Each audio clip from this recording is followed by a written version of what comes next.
My mama lost her son right there too. Yungeen Ace only wanted revenge, so he ordered the hit. Are you hoping the police figures out who does it? Though the cops have a lead. I don't even like the police, bro. But just maybe Yungeen Ace already made a deal right after he opened up about killing Foolio. Walk with me. Yungeen Ace orders hit on Foolio.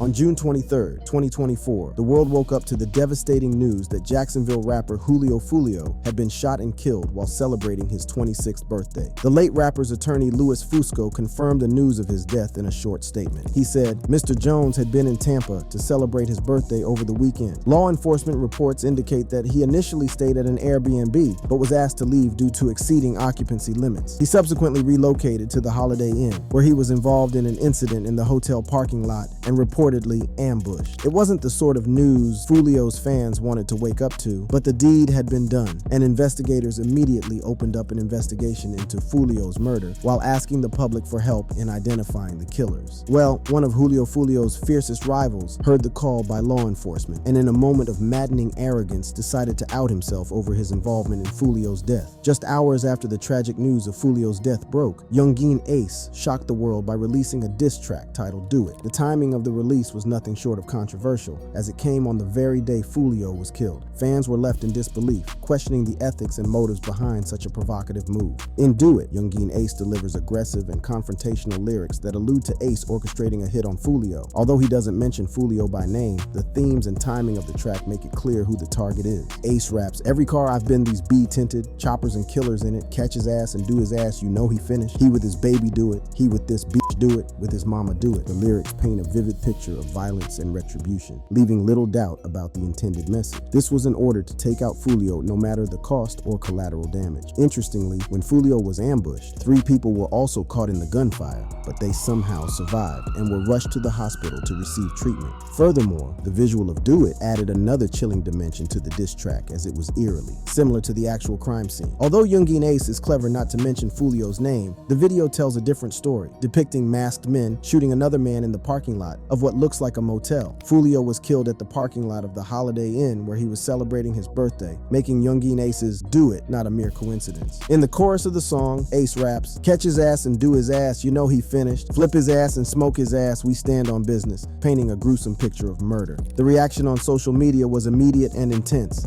Fans flooded platforms like Twitter, Instagram, and YouTube with comments expressing their shock and outrage. One top comment on the YouTube video reads, "Bro already celebrating." Another user adds, "Dropping this shit the same day he died is crazy work." The backlash was swift, with many fans calling out Yungeen Ace for mocking Foolio's death. Fans also discussed the potential impact of Yungeen Ace's controversial Do It lyrics in the ongoing investigation of Foolio's murder. One user even joked, "They said the Fed's gonna love this one," while another remarked, "DJ Vlad just called this man, willing to send a car and everything." Amidst the controversy, more fans spread rest in peace messages for Foolio, mourning the loss of the young rapper. Major outlets like Rolling Stone, Complex, and Hot New Hip Hop covered the release, adding fuel to the raging fire. The hip hop community was buzzing with discussions about the ethics of dissing a deceased rival and the impact of such a move on the culture. Prominent figures in the hip hop community weighed in on the controversy. Some artists condemned Yungeen Ace for his insensitivity, while others defended his right to express himself through his music. Critics debated the line between artistic expression and disrespect, with opinions divided on whether Ace had crossed a moral boundary. Foolio's family and friends also reacted to the diss track. Many expressed their heartbreak and anger, calling out Yungeen Ace for his lack of respect. Foolio's lawyer, Louis Fusco, released a statement urging fans to respect the privacy of Foolio's family during this difficult time. Foolio, known for his raw and emotional music, had built a loyal fan base over the years. His death left a void in the hip-hop community, and the release of Do It only added to the pain and confusion. While fans mourned the loss of a talented artist, they also had to grapple with the shock of Yungeen Ace's controversial move. The hip-hop world is no stranger to beefs and diss tracks, but Yungeen Ace's latest move has taken things to a new level. But those who have followed the journeys of these two rappers may argue differently. For them, the hate and animosity between both rappers meant that it wasn't a matter of if, but when things would descend into the realm of pure evil. The early stages of the beef between Foolio and Yungeen Ace are rooted in the streets of Jacksonville, Florida. Both rappers were emerging talents in the local rap scene, but their paths were destined to collide violently and tragically. The tension between Foolio, whose real name is Charles Jones, and Yungeen Ace, born Keonta Bullard, began to simmer in the mid-2010 Jacksonville's rap scene was already fraught with rivalries, but the animosity between these two would soon escalate to unprecedented levels. In 2017, the feud took a dark turn when Foolio's cousin, Zion Brown, was shot and killed. This tragic event marked the beginning of a bitter and violent rivalry. An associate of Yungeen Ace was charged with the murder, setting off a chain reaction of retaliatory violence. The streets of Jacksonville became a battleground, with both camps seeking vengeance for their fallen loved ones. The murder of Zion Brown was a turning point that ignited a full-blown war between Foolio and Yungeen Ace. The tension that had been simmering beneath the surface erupted into a series of violent confrontations, social media taunts, and diss tracks that would define their relationship for years to come. Following the tragic events of 2017, the beef between Foolio and Yungeen Ace only intensified. The streets of Jacksonville were rife with tension, and the animosity between the two rappers spilled over into their music and personal lives. In 2018, the feud took another dark turn when Yungeen Ace was targeted in a drive-by shooting. The attack left his brother Trayvon Bullard and two friends, Royale Smith and Jacoby Groover, dead. Ace survived but was severely injured. The incident was a devastating blow, and Foolio did not hold back his feelings, celebrating the deaths on social media. This act of insensitivity only fueled the hate between the two rappers. The violence and loss of life had a profound impact on both Foolio and Yungeen Ace. Their music became a platform for expressing their grief, anger, and desire for revenge. Diss tracks became a central element of their feud, with each rapper using their lyrics to take shots at the other. This kicked off in March 2021 when Yungeen Ace released the song Who I Smoke, which shocked the rap community. The song sampled Vanessa Carlton's 1,000 Miles and called out the names of Foolio's deceased associates. Foolio responded a month later with his own diss track, When I See You. In the song, Foolio mocked Ace and the three people who were killed in the drive-by shooting. The music video was equally provocative, featuring Foolio lying on a photo of Ace's brother and his two friends in a cemetery. The imagery and lyrics were a direct attack on Ace, further intensifying the feud. The exchange of diss tracks had a significant impact on their careers. Both rappers gained notoriety and a larger following, but the constant cycle of violence and retaliation took a toll on their personal lives. More importantly, the feud became a defining aspect of their identities, overshadowing their musical talents and contributions to the rap scene. The beef between Foolio and Yungeen Ace also had broader implications for the Jacksonville rap community. The violent nature of their rivalry brought attention to the dangers and consequences of street life, highlighting the real-life stakes involved in their conflict. Fans and fellow artists were divided, with some supporting one rapper over the other, while others called for an end to the violence. As the feud continued to escalate, both Foolio and Yungeen Ace faced numerous challenges. The constant threat of violence, legal issues, and the emotional toll of losing loved ones weighed heavily on them. Despite the success and attention their music brought, the personal cost of their rivalry was immense. The events that followed the escalation in 2017 set the stage for a tragic and ongoing conflict that would leave a lasting impact on Foolio, Yungeen Ace, and the hip-hop community as a whole. More diss tracks and escalating tension. While fans were still coming to terms with the disrespectful lyrics of Do It, Yungeen Ace remained defiant, and unbeknownst to everyone, he was in the studio cooking up something that would take the rivalry into an even darker realm. Then, on June 28th, 5 days after Foolio's death, Yungeen Ace dropped Game Over, a track that took the disrespect to an entirely new level. The song's title alone carried sickening undertones, but it was the lyrics that truly shocked the audience. From the very first line, Yungeen Ace made it clear that he was not holding back. Y'all know I smoke dead people, man, you know what I'm saying? And I smoke 6, haha, he raps, setting the tone for the rest of the track. The reference to Foolio's set, 6 Block, was unmistakable, and it was just the beginning of the relentless barrage of insults and taunts that followed. 5 in the morning, I got a call. What is this? What is this? Dead on the floor, dead on arrival, Mr. 6, oh no. 4 in the car, and one of them dead, 3 got hit, grah. I told them they don't want no war with this shit. You don't want no war, you don't want no war. This line is a direct reference to Foolio's death, where he was one of 4 passengers in a car when he was killed. The number 6 is a recurring theme throughout the song, further driving home the point that Ace is targeting Foolio and his crew. Ace doesn't stop there. He goes on to detail the circumstances of Foolio's death in a way that is both chilling and provocative. 5.56 increased the murder rate. Another body on the way, he spits. Mask on, get up close, this another closed case. Don Julio shots to the face. The reference to Don Julio Tequila is a play on Foolio's rap name, Julio Foolio, pinpoints the violent end that Foolio met. Within a single single day, the song had amassed over 2.5 million views on YouTube, and the comments section was flooded with reactions from fans and critics alike. Some praised Yungeen Ace for his boldness and authenticity, while others condemned him for what they saw as a tasteless and unnecessary attack. One user commented, "The Don Julio bottle in the video is diabolical," while another wrote, "Claiming bodies has to be the dumbest flex in history." Other netizens commented on the millions of views gained by the music video in 24 hours. One particular user said, 3 million views in one day is nuts, checkmate. The mixed reactions highlight the polarizing nature of the track and the ongoing feud between the two rappers. Despite the controversy, the song continued to gain traction, and by July 1st, it had been viewed over 3.6 million times. However, when Yungeen Ace decided to promote the song on his Instagram account, that is when things got bizarre. Someone using Foolio's Instagram account labeled the track as trash. The comment was quickly deleted, but not before Yungeen Ace responded with, "You still with me, dude? I love you." 4 EVA, followed by 2 laughing emojis. Fans were left in a state of confusion, trying to make sense of the bizarre and unsettling events. The reactions from fans ranged from outrage to conspiracy theories, and the incident had far-reaching implications for the ongoing police investigation into Foolio's death and the broader Jacksonville rap scene. As soon as the comment from Foolio's hacked Instagram account labeling Yungeen Ace's track Game Over as trash surfaced, social media platforms exploded with reactions. Fans of both rappers took to Twitter, Instagram, and various hip-hop forums to express their shock and confusion. Some fans speculated that Foolio might still be alive, while others believed that his family was behind the post to generate publicity and raise funds for his funeral.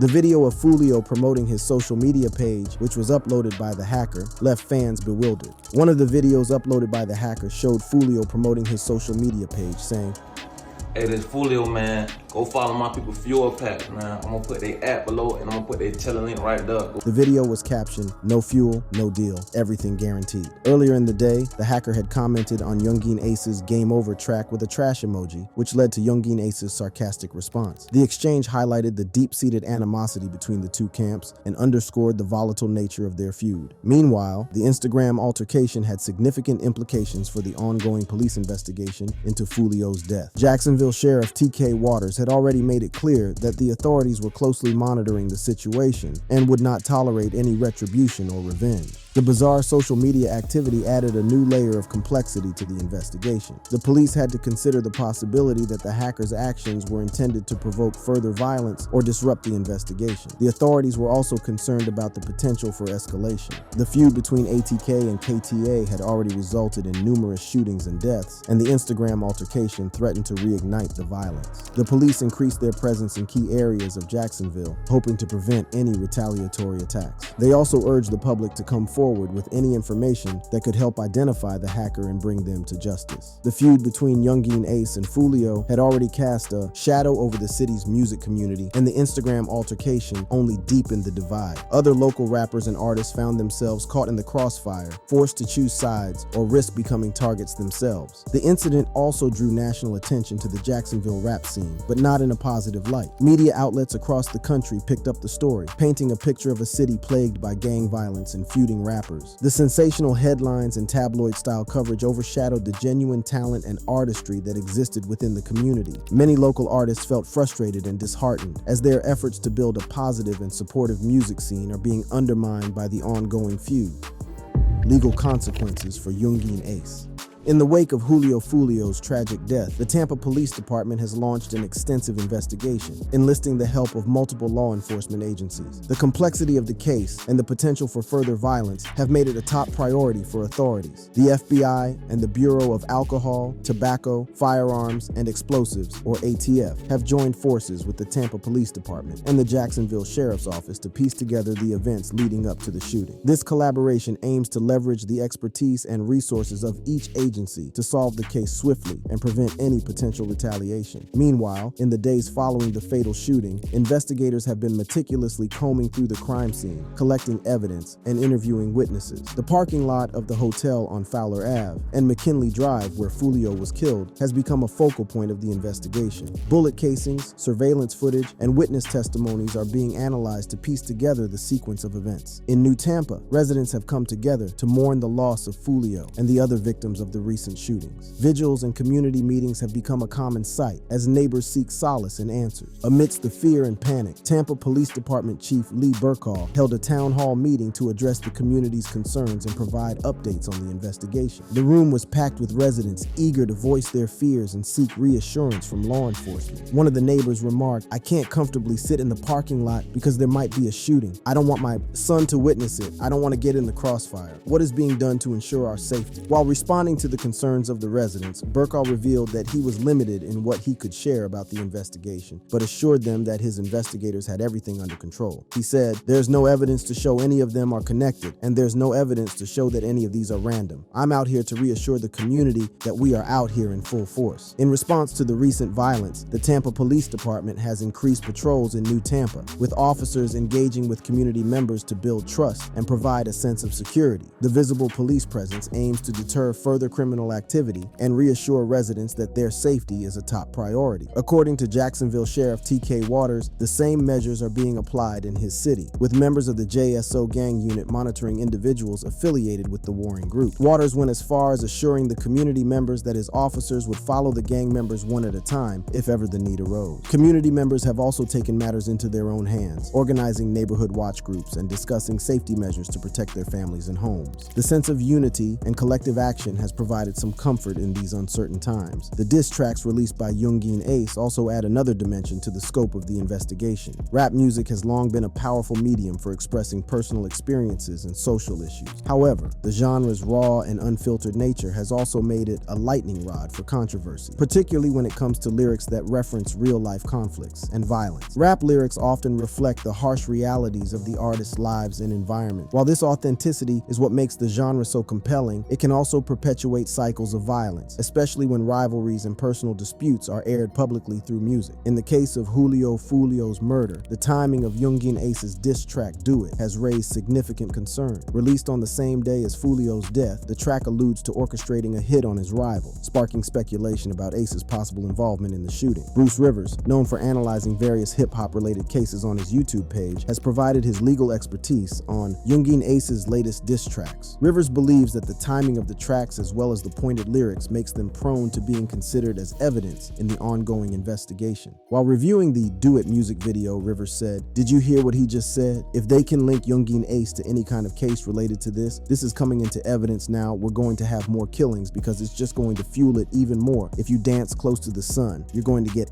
burned." Rivers also examined Foolio's crime scene footage and had this to say, "Look at that car. That is premeditated first-degree murder. No question about it." And then admitting to crimes online, you watch all this stuff is going to come out. We're seeing it in Young Thug's case where they're using his own lyrics against him in a criminal trial. Over the last few years, the use of rap lyrics as evidence in criminal cases has sparked a heated debate within the industry. Various music executives and artists such as Papoose Kevin Liles, Torai, and Mison have protested this practice, arguing that it violates First Amendment rights to free speech and expression. Advocates for artists' rights have been pushing for legislation to prevent the use of rap lyrics in legal contexts. They argue that lyrics should be seen as a form of storytelling and not as literal confessions of criminal activity. Thankfully for rappers and lovers of rap music, there is a growing movement to pass bills that would limit the use of rap lyrics in court. These efforts aim to balance the need for justice with the protection of free speech. If successful, they could set a new standard for how artistic expression is treated in the legal system. However, beyond the legal implications, the recent violence has prompted a broader conversation about the role of the rap community in addressing these issues. Many artists and industry professionals are calling for a shift in the culture, emphasizing the need for unity and positive change.